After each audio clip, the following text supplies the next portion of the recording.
All right, who out there has never had poison ivy? Poison ivy is as universal as birds and the wind. I mean, it's everywhere, it seems like. A lot of people don't know how to identify it. Well, along our woods edge here, there's a nice healthy little stand of poison ivy growing here. And notice poison ivy is really interesting because it can creep, crawl, climb, cling. It grows short. It grows 20 feet up in the air on vines. It's really one of those kind of plants that adapts very, very well. But one of the characteristics that makes it easy to identify is the fact that it always has 3 leaflets. Okay? So there's an old saying, leaves of 3, let it be. Leaves of 5, let it thrive. That's Virginia creeper, and that's also a vine, but it is not toxic whatsoever. And they often grow right together.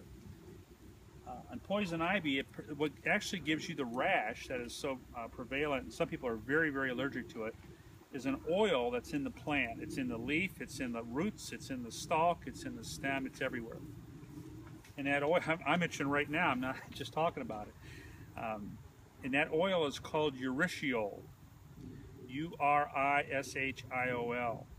And you want to be very careful when you handle it, or if your pets are out in the woods and you're susceptible to it, and they get that oil on their fur, and you're petting them, you know, and you rub your eye or you scratch your neck, you can get poison ivy that way as well. I even heard of, I was a Girl Scout troop one time that told me a story that they were walking along a country road and there was a farmer burning a fence row, and they walked through the smoke, and that night and into the next day, a number of the girls came down with internal poison ivy because they had breathed that oil in the smoke particles. So you just gotta be careful.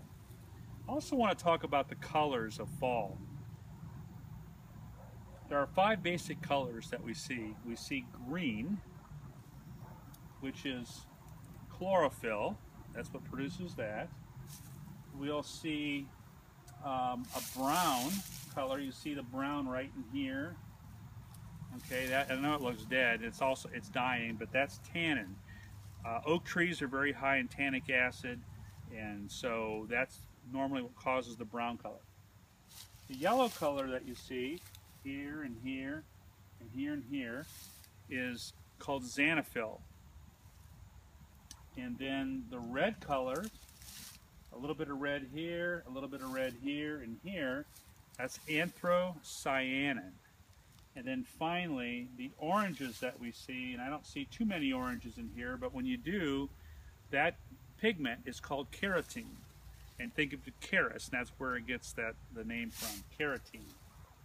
Okay, so poison ivy, you have to come in contact with the oil. It doesn't jump out at you. I've heard people say that oh, I just walk by it and I get it.